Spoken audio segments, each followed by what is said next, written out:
Zoria is an inspiring figure from Varushkan history who was recognised as a paragon of wisdom in the early days of the Empire. As is common with some of the oldest figures from imperial history, there are no details of her birth or background, and only scant details of their life. At one time, the Empire maintained a detailed collection of the more epic stories of Zoria's life and accomplishments, but much of this was lost when Nikovar burned the great libraries. The only common knowledge that remains is the barest details of her story.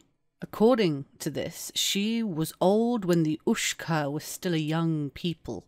It is said that she was a sorceress possessed of great insight and knowledge who learned the names of all the creatures of the wild, bird and beast, fish and fowl. Using their names, she could command them, and they served her. One day, in return for a kindness done to her by a hunter lost in the wilds, she commanded the beasts to serve the hunter by carrying burdens, providing wool, food, and companionship. The hunter went on to be the first farmer.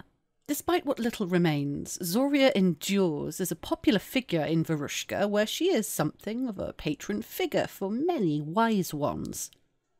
Many vales across Varushka have a story or two of Zoria. If they could be collected and compiled, then it might be possible to piece together the information that has been lost about this important figure. There has been comparatively little interest in attempting to learn more about Zoria in recent times, but then, at the most recent summit without warning, 2 separate judgments were passed. Zoria's maze is a strange creation, a vast circle of trees with dense plants and vines wrapped between them that makes the maze impassable to those who do not know the right route to tread. Some strange magic lingers here, still ensuring the maze must be traversed alone, and though each pilgrim can only find a single route through the maze, no 2 individuals can agree upon what that route must be. According to local legend, Zoria created the maze using powerful magic. Pilgrims who are inspired by Zoria will seek out the maze.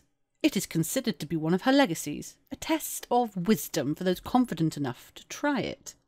Most people assume that the quicker you can complete the maze, the wiser that you are. But the opposite has also been said, that the longer you spend in contemplation of the maze, the more judicious you must be.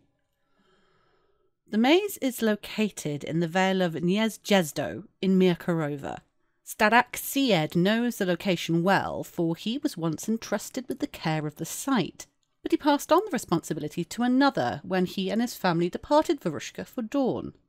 Guardianship of the maze was passed from one person to another in short order, but the most recent guardian was a young man, Domagoj Nitsin, but he disappeared more than 2 years ago. According to the more fanciful claims, he entered the maze late one winter's night, seeking Zoria's wisdom, and never managed to escape. However, the wise ones note that the wolves were thick in the forests that year, and more than one young man was caught out after nightfall, and never returned. Since then, the maze has languished, forgotten, and somewhat unloved. Despite the claims of the Varushkan and Wisdom Assemblies, the maze is not the only site associated with Zoria. In the far north of the Empire, the Opaskari Mountains separate Varushka from the lands of the Thule to the north. Nestled between 5 great peaks is a tiny peak, Black Hill, so small it is barely a mountain at all.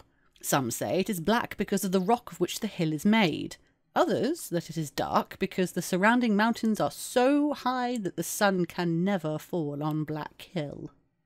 At the foot of Black Hill is a cave which leads deep into the mountains, where it opens out into a set of winding, twisting caves. This is no true labyrinth, just a long twisting passage that will occasionally open out into a majestic cavern, filled with strange blue and purple columns that rise up to the ceiling. It is arduous going, but relatively easy to find your way through the cave to the heart of the mountain. The centre is unmistakable. It is a vast cavern hundreds of feet across.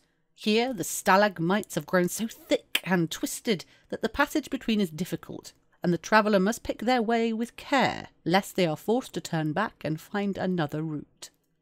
At the centre is a great stone tablet carved with hundreds of Wintermark runes.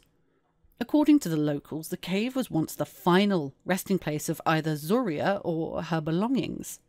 But it was attacked and looted by a Thule raiding party over a century ago, and everything of value from the cave was taken.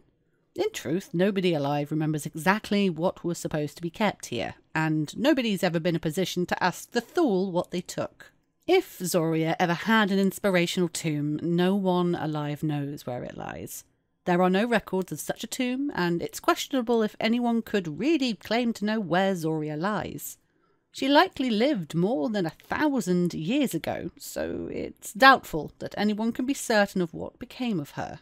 But both the maze and the cave have some claim to be the ideal site for an inspirational tomb to memorialise Zoria's wisdom.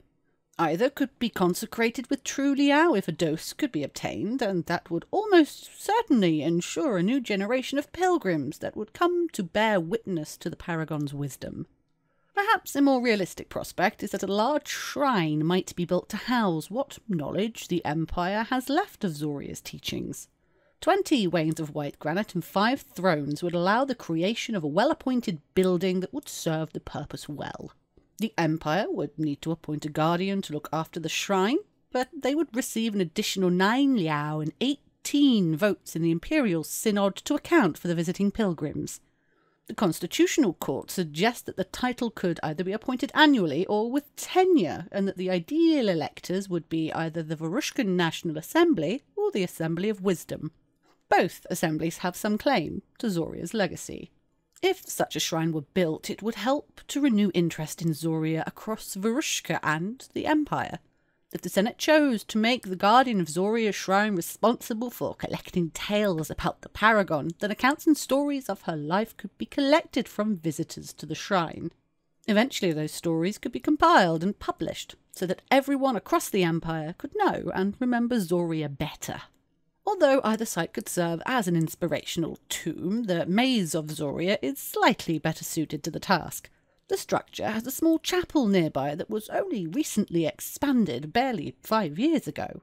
It would need to be made much bigger to serve the purpose laid out above, but as a result it would only cost 18 wains of white granite and 36 crowns, which is 4 thrones and 4 crowns, to construct the shrine at this site rather than the 20 wains and 5 thrones. In recent times, the Empire had cause to scout out the Mountains of the Moon, the territory that lies between the Empire and the Aksu. Entry into the territory is incredibly difficult, for it's protected by an incredibly elaborate maze of twisting passages that blocks the way. Apparently, the maze is known locally as the Maze of Zora. It is almost certainly a complete coincidence that has no connection to Zoria of any kind. Finally, this reader apologises for butchering any pronunciation in this Winds of Fortune.